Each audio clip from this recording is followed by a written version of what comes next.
My greetings to everyone. I am Professor Namita Rajput, Professor in Department of Commerce, Sri Aurobindo College, University of Delhi. In the ongoing series of entrepreneurship and venture planning, today we are going to discuss on the techniques of environment analysis and diagnosis. The environmental analysis and diagnosis are very critical components of the strategic management. They help the organization both with their internal capabilities and the external environment in which they operate. Now, some of the vital techniques will include the SWOT analysis. Yes, we are talking about the strength, weaknesses, opportunities and threat. This is a very structured method that evaluates these elements. The second technique what we talk about as far as the environment analysis and diagnosis is concerned is the ETOP, that is environmental threats and the opportunity profile. It categorizes the environmental factors into the opportunities and the threats and then assesses their impact on the business. The third is your BCG matrix, that is the Boston Consulting Group matrix, used for the portfolio analysis of the business unit based on the market growth rate and the relative market share. That is, we talk about the stars, the cash cows, the question marks and the dogs. Then we have the competitor analysis. This involves identifying the key competitors, assessing their strategies, strength, weaknesses and predicting their likely future moves. So, we will do these analysis one by one. All the techniques are very vital for actually doing the environmental analysis and also the diagnosis. So, first we are going to discuss the SWOT analysis. SWOT is a diagnostic tool used for the strategic planning. It helps in identifying the internal strengths and the weaknesses of an organization and external opportunities and threats in the environment. The first is your strength and the weaknesses, that is the internal environment. Then we have the opportunities and the threats, that is the external environment. Now, when you talk about the internal factors, the first is your strength, the positive attributes that enhances the organizational performance. For example, the Tata Consultancy Services or TCS global reputation, the skilled workforce, the financial stability and the robust R&D capabilities. The second is your weakness, that is W, the limitations that hinder the organization's success. For example, a small manufacturing firm having outdated machinery, the poor brand recognition or the lack of e-commerce capabilities. Then we have the external factors, that is O for the opportunities. The favorable trends and the developments in the external environment, for example, the growing demand for electric vehicles is an opportunity for battery manufacturing firms. Then we have the threats, the unfavorable external factors that can harm the organization, for example, a recession, a new market entrance, the strict government regulations and the rapid technological shifts. Now, when you talk about a SWOT analysis, there are certain objectives of SWOT analysis. The comparative analysis. We need to match the internal capabilities with the external environment for the strategy formulation. The competitors benchmarking. We need to identify the areas of the competitive advantage or the disadvantage. Then we have a quote-based insight. A company profile depicts the quantity and the quality of a company's principal resources and the skills. Then we have a SWOT matrix for the strategy formulation. So, let us discuss this in one frame. The S stands for the strength and the W stands for the weakness, O stands for opportunity and T stands for threat. So, when you map the opportunities with the strength, so is the maxi, that is so strategy, it uses the strength to exploit the opportunities. Then we have WO, that is the weakness and the opportunity strategy, that is the mini maxi. We need to overcome the weaknesses to seize the opportunity. Then we have ST strategy, that is the maxi-mini. So we concept called is that we have to use the strengths to avoid the threats. Then we have WT, that is the mini-max and the mini-mini may have to minimize the weaknesses and avoid the threats. So this is in one frame about the SWOT analysis, and this is how we strategize. So when you talk about the SO strategy, that is the strength opportunities growth offensive strategy, the goal is to use the strengths to take the advantage of external opportunities. For example, Infosys, with a very strong IT talent and infrastructure, it expanded in the global markets. When demanding for outsourcing, it increased. Another example, a strong research and development pharmaceutical company uses its innovation capabilities to introduce the new drugs in the market with the rising healthcare needs. Then we have a WO strategy, that is the weakness opportunities development strategy. G stands for the goal, that is we need to overcome the weaknesses to utilize the opportunities. Like for example, a textile SME with a weak digital marketing skills but growing online business market opportunities. They hire a digital agency to boost the sales. Another example, a food startup lacking the distribution network partners with Swiggy, Zomato to reach the customers efficiently. Then we have the ST strategy, that is the strength, threats, protection strategy. Like we have a goal, we need to use the internal strengths to counter the external threats. For example, Apple Inc. It uses the brand loyalty and design innovation to tackle the threats for the cheaper Android phones. Another example, a financially sound FMCG companies, it increases the advertising to retain the market share when the new brands enter. Then we have a WT strategy, that is the weakness threats, a defensive survival strategy. That is the goal. It is basically to reduce the internal weaknesses and protect against the external threats. Like for example, a financially weak newspaper company, it faces the digital disruption and falling leadership. It cuts the cost, goes digital and merges with the operations. Like for example, another example is a retail store chain suffering from the poor footfall and high operating cost. It sells some stores and shifts to an e-commerce model. Now coming on to another model called ETOP, environmental threat and the opportunity profile. The meaning of ETOP, the ETOP refers to a strategic management tool which is used by the organizations to analyze the external and internal environmental factors to identify the opportunities and the threats that influence the business planning and decision making. It offers the insight into which sectors and subsectors of the company environment may favorably or adversely impact an organization's strategies. Now, what is the purpose of ETOP?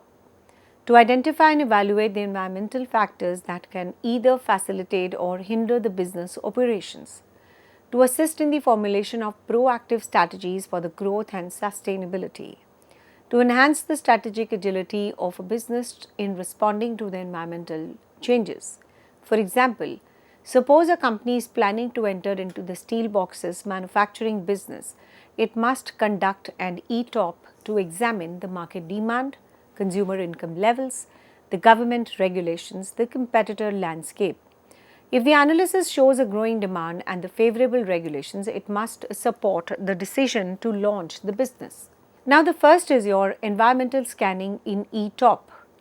Environmental scanning, it is a continuous process of monitoring, evaluating and disseminating the information from both internal and external environment to the relevant stakeholders in the organization. The elements like organization structure, the human resources, the corporate culture, the internal process. Now, these are controllable factors and help leveraging the strengths for the competitive advantage. For example, The external environment includes the elements like the government policies, customers, technology, competitors, and the economy. Now, these are uncontrollable but predictable factors which are actually requiring a timely assessment and the readiness. Now, coming on to the opportunities and the threat in the ETOP. External opportunities, the conditions that allow an organization to enhance the performance or the market share. For example, the rising health consciousness can be an opportunity for the healthy food restaurants or the salad bars. Now, coming on to what are the external threats, the factors that challenge or hinder the business. Example, the emergence of a new food delivery platforms can actually reduce the in-house restaurant visits, affecting the traditional dining business.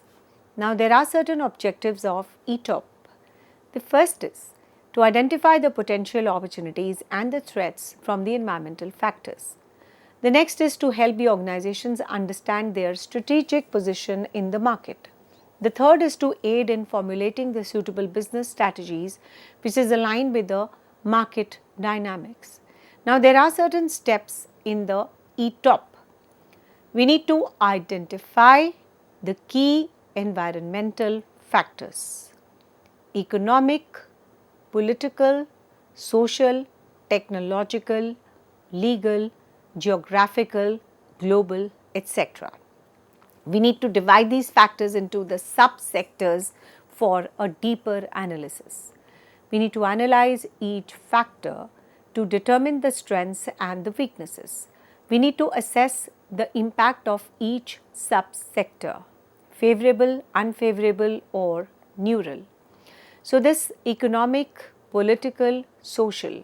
When you talk about the economic, there is a rising disposable income among the middle class, increasing dining out, the inadequacy, for example, more people eating at the different quick service restaurants, and the domestic or McDonald or the overall urbanization and the dual income families lead to the increased spending on the eating out. Then we have certain political legal factors, the suppliers, the international influence, the technological, geographical, and the competitive. So, overall we can say when you talk about the ETOP is that an ETOP analysis helps a restaurant, the business understand where the opportunities lie, that is the technology, the rising income, the supplier strength, and where the threats may emerge, for example, the regulations, competition, health concerns, etc.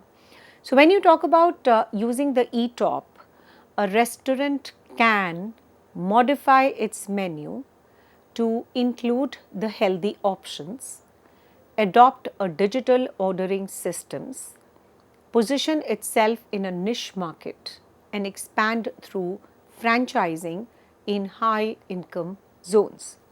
So, now becoming of BCG metrics. So, we are now discussing the next technique for the environmental analysis and the diagnosis. When you talk about the BCG, we call it as a Boston metrics or the growth share metrics.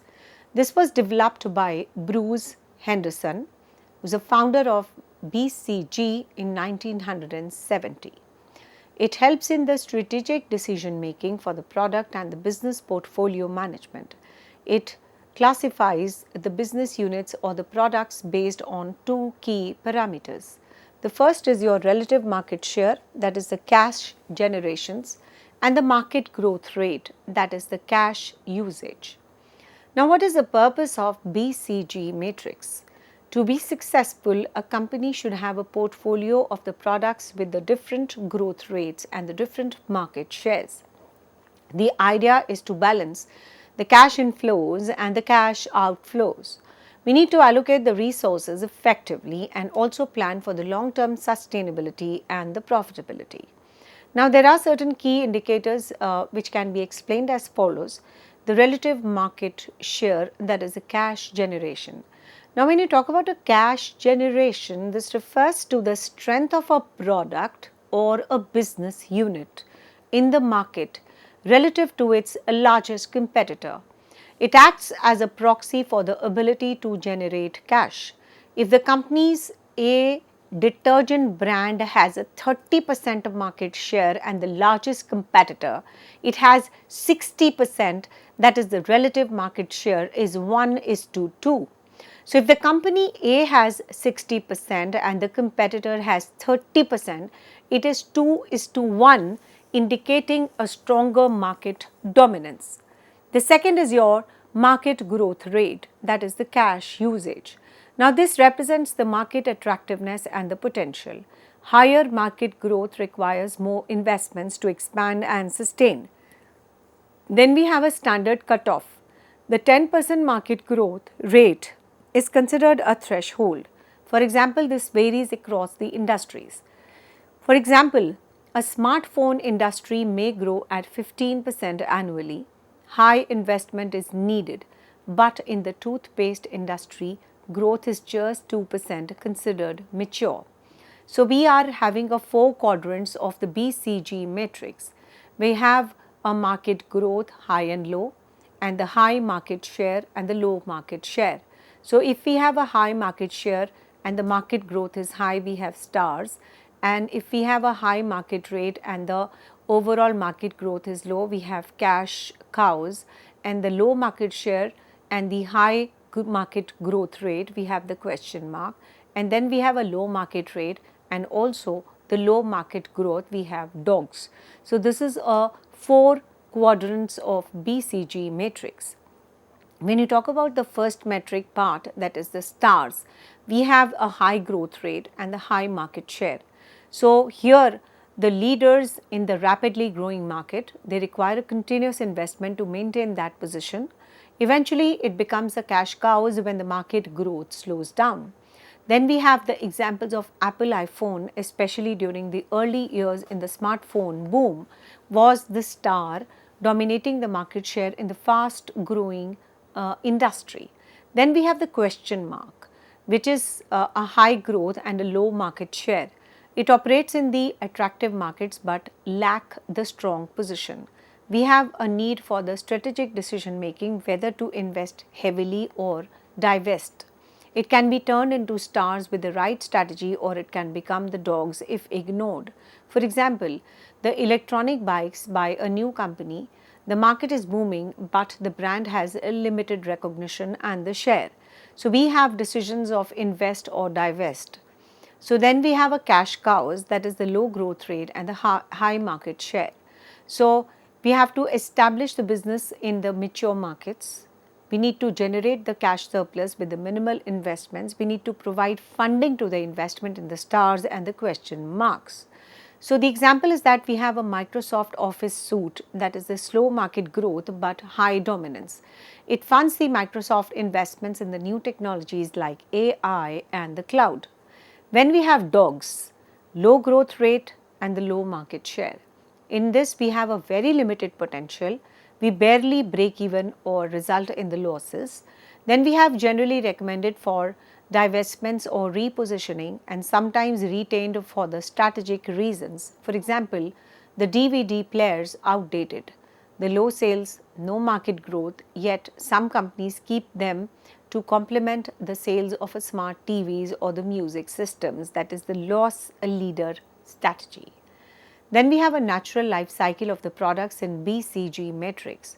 It starts as a question mark, become stars if successful, turn into cash cows as the growth declines, eventually become dogs when obsolescence is there and the competition rises. So when you talk about the strategic implications of the BCG matrix, we have stars, that is investment for the growth. We have cash cows, we need to maintain the profits and sustain the leadership. We have the question mark, that is selection, invest or divest, and we have the dogs, we need to harvest, and of course we have to reposition.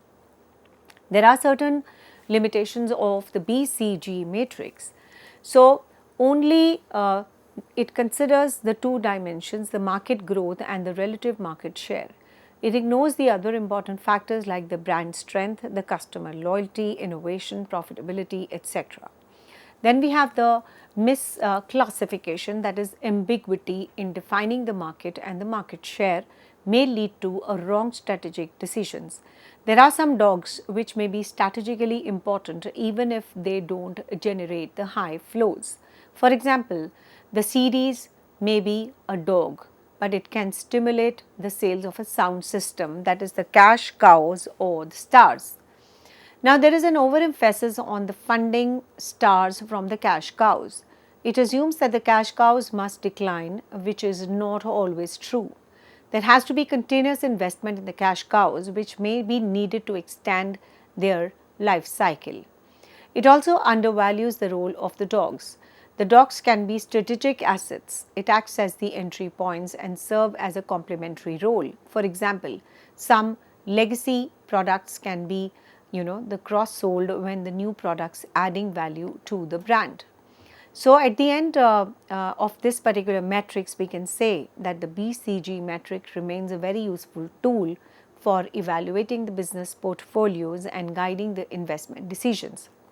However, it should be used alongside the other tools like GE matrix, SWOT analysis, and the pestle analysis for more holistic and strategic planning.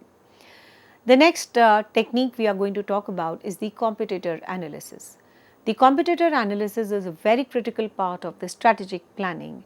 It helps in the business assesses their market position, anticipate the threats and exploitation opportunities. So, let's go through a step-by-step process with the detailed explanation and examples.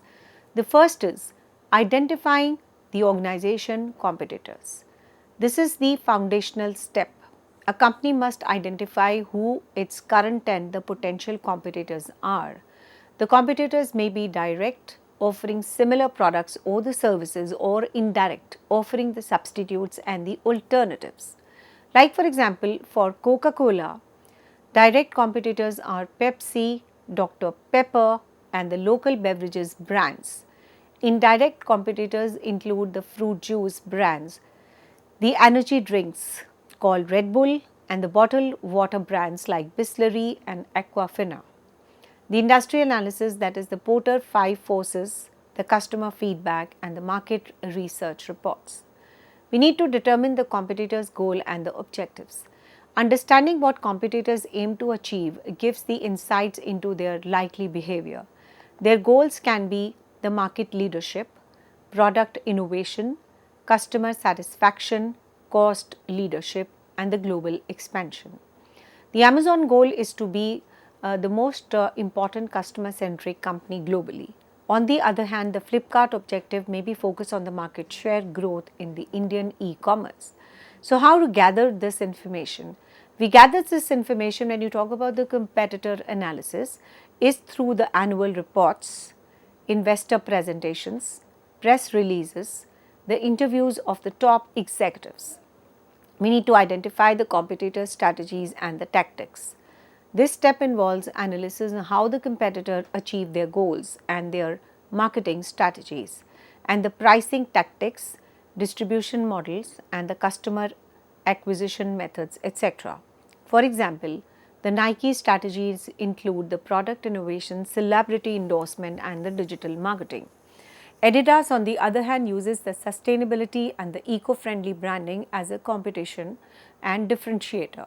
Now, there are certain important data sources what we need to talk about: the advertisement content, the product launches, and the pricing policies, the website and the e-commerce strategies.